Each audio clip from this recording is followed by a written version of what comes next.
ग्लासमॉर्फिज्म और न्यूमॉर्फिज्म ये UI development की दुनिया के ट्रेंडिंग टॉपिक्स में से एक है और इन्हें कोड करना उतना ही फन और मज़ेदार है। पर क्या हो अगर मैं आपसे कहूँ, एक साइट ओपन करो, चीज़ें एडजस्ट करो, कॉपी करो और पेस्ट करो and here your element is ready.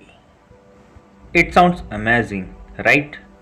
तो आज की इस वीडियो में बात करेंगे हम इन्हीं दो टॉपिक ग्लासमॉर्फिज्म और न्यूमॉर्फिज्म के बारे में और देखेंगे इसके पीछे की साइकोलॉजी के बारे में और इस चीज़ पर भी ध्यान देंगे कि आप अपने कोड का टाइम कैसे बचा सकते हैं सिर्फ कॉपी और पेस्ट करके। So be with this video and have a fun.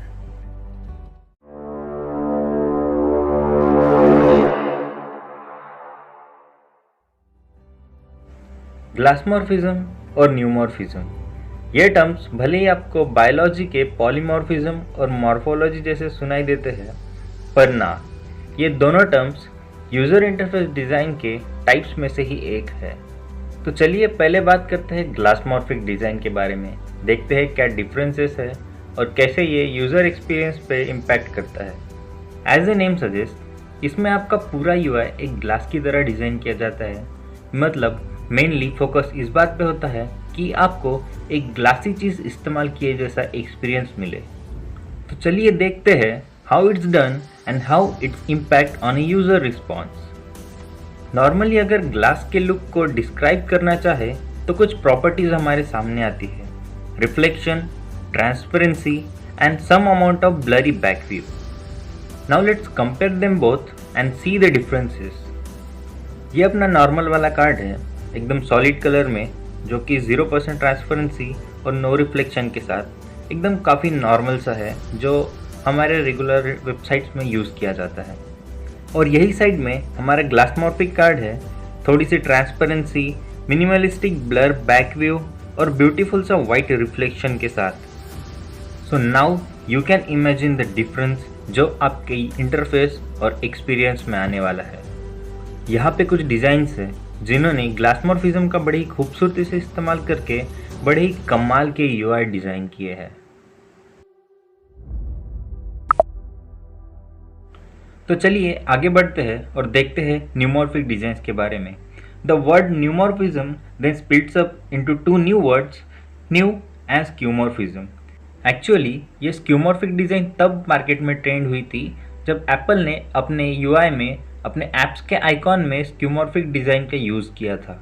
आपने अगर एप्पल के थोड़े से पुराने वाले यूआई को अगर देखा होगा तो वहाँ पे जो ऐप के आइकॉन्स है वो थोड़े से 3D और रियलिस्टिक लुक वाले हैं, अपने जो अभी के एंड्रॉयड फ़ोन्स है उससे थोड़े से अलग। The word skeuomorphic design itself refers to mimic the real world objects. इस डिज़ाइन में स्पेशली ध्यान रखा जाता है कि आपको एक 2D स्क्रीन पर स्क्रॉल करने वाला एक्सपीरियंस ना मिले, पर आपको एक रियल ऑब्जेक्ट के साथ इंटरेक्शन करने वाली फीलिंग से, एक्सपीरियंस से रूबरू करने की कोशिश की जाती है। मीन्स जब आप किसी बटन को अगर क्लिक करेंगे तो आपको सच में ऐसा फील होना चाहिए कि आपने उस बटन को क्लिक किया है। ऐसे ट्रांजिशंस, ऐसे हॉवर इफेक्ट्स इसमें यूज़ किए जाते हैं। अभी जो आप ये यूआई देख रहे हैं वो एक नॉर्मली डिज़ाइन यूआई है जो आपको बाकी सभी वेबसाइट्स की तरह एक स्मूथ और सिंपल सा एक्सपीरियंस देगा विदाउट एनी सरप्राइजेस।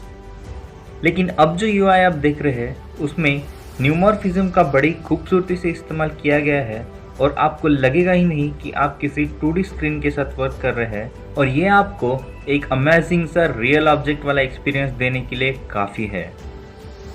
तो अब तक हमने इन दोनों डिज़ाइंस के बारे में काफ़ी डिस्कशन किया है। चलिए आगे देखते हैं कि कैसे आप इन डिज़ाइंस को विद इन सेकेंड डिज़ाइन करके अपने कोड में ऐड कर सकते हैं।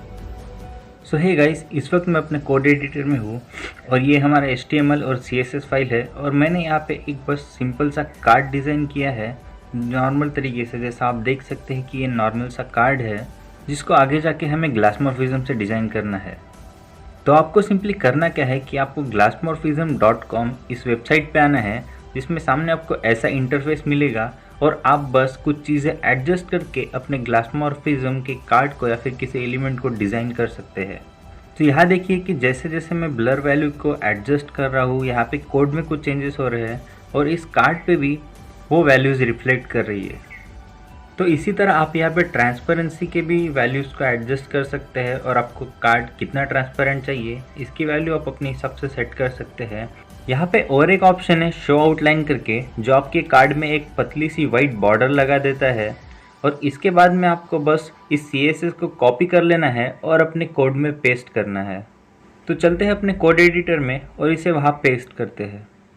यहाँ पे जो हमने पहले कार्ड बनाया था उसकी कुछ CSS पहले से लिखी हुई है, तो हम उसे डिलीट करके यहाँ पे पेस्ट करेंगे हमारा जो वहाँ से कोड हमने कॉपी करके लाया है।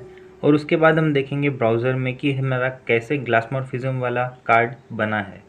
तो चलिए ओपन करते हैं ब्राउज़र विंडो और जैसा कि आप देख सकते हैं कि हमारा एक बहुत ही खूबसूरत सा ग्लासमॉर्फिक कार्ड बनके यहाँ पे रेडी है। और हमने किया कुछ नहीं, बस 2-3 चीज़ें एडजस्ट करके कोड कॉपी पेस्ट किया है। हालांकि आपको पहले चीज़ें सीख लेनी चाहिए, फिर आप अपने कोडिंग का टाइम बचाने के लिए ये सब चीज़ें रेफ़र कर सकते हैं। तो चलिए आगे बढ़ते हैं और देखते हैं कि न्यूमॉर्फिक कार्ड को किस तरह हमें डिज़ाइन करना है।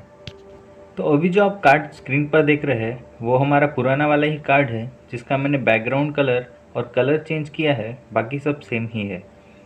और अब हम इस कार्ड को एक न्यूमॉर्फिक कार्ड में डिज़ाइन करेंगे और उसके लिए आपको क्या करना है कि neumorphism.io नाम की वेबसाइट पे आ जाना है और आपको कुछ ऐसा इंटरफेस दिखेगा और इसमें आप सेम ग्लासमॉर्फिज्म में जैसे हमने किया था वैसे ही बस चीज़ों को एडजस्ट करके आप कोड को जनरेट कर सकते हैं। आप इसमें साइज़ को एडजस्ट कर सकते हैं, हालांकि ये इतना कुछ मैटर नहीं करता है, बस आपके बॉक्स शैडो के कुछ वैल्यूज़ पे थोड़ा सा डिफरेंस डालता है। इसके बाद आप इसमें रेडियस, डिस्टेंस और इंटेंसिटी को ऐड कर सकते हैं और ब्लर रेडियस को आप कंट्रोल कर सकते हैं। अगर यहाँ पे आप इंटेंसिटी को बहुत बढ़ा देंगे तो आपको एक अनरियल सी फील आती है, इसलिए हम इंटेंसिटी को एक मॉडरेट रखेंगे ताकि हमको शैडो वाला इफ़ेक्ट मिले। इसके बाद आप यहाँ पे इसकी ब्लर रेडियस को एडजस्ट कर सकते हैं, इसे भी हम मॉडरेट वैल्यू पर रखेंगे ताकि हमें एक सिंपल सा 3D वाला इफ़ेक्ट मिले। अगर और देखें तो यहाँ पे नीचे 4 बटन्स आपको दिखाई दे रहे हैं, एक कनकेव कन्वेक्स के लिए और इनसेट के लिए है, लेकिन आप इसे अभी यूज़ नहीं करेंगे, हम इसे सिंपल ही रहने देते हैं और सिंपली इस कोड को कॉपी कर देते हैं जो इसने हमें जनरेट करके दिया है और इसके बाद हम इसे अपने कार्ड में पेस्ट कर देंगे। और ये वाइट कलर का बॉर्डर जो मैंने यहाँ पे दिया था उसमें उसे हटा देता हूँ और ब्राउज़र में हम रिफ्रेश करके देखते हैं तो यहाँ पे हमारा एक न्यूमॉर्फिज्म वाला कार्ड बन के रेडी है और हमें एक 3D सा इफेक्ट इसमें मिल रहा है। इसके बाद और एक चीज़ करना चाहूँगा कि ये जो इमेज हमें यहाँ पे है वहाँ पे भी मैं एक कोड पेस्ट कर देता हूँ और ये बॉर्डर रेडियस हटा देते हैं यहाँ से। और शायद हमारे कार्ड में भी बॉर्डर रेडियस है जो डबल होगी, हम उसे भी कट कर देते हैं और चलते हैं ब्राउज़र में और देखते हैं हमारा यहाँ पे कार्ड जो अब दिख रहा है वो काफ़ी ऑसम सा दिख रहा है। देख सकते हैं कि आप यहाँ पे 3D सा लुक बहुत अच्छी तरह, और इमेज को भी देख सकते हैं थोड़ा सा ऊपर उठे जैसा इमेज दिख रहा है। जैसा हमारा कार्ड पहले था अगर उससे कंपेयर करें तो हमें काफ़ी हद तक चेंजेस दिखने मिलते हैं और सच में इसमें एक्सपीरियंस भी बहुत कमाल का मिलेगा। तो हे गाइस, आज की वीडियो में हमने देखा ग्लासमॉर्फिज्म और न्यूमॉर्फिज्म के बारे में और काफ़ी चीज़ें हमने देखी इसके यूज़र इंटरफेस के बारे में कि कैसे ये एक यूज़र एक्सपीरियंस को इम्पैक्ट करता है। आपको दोनों वेबसाइट के लिंक डिस्क्रिप्शन में मिल जाएंगे। So that's for this video guys. Make sure that you hit that red subscribe button below and like this video. Hope you enjoyed and have a fun.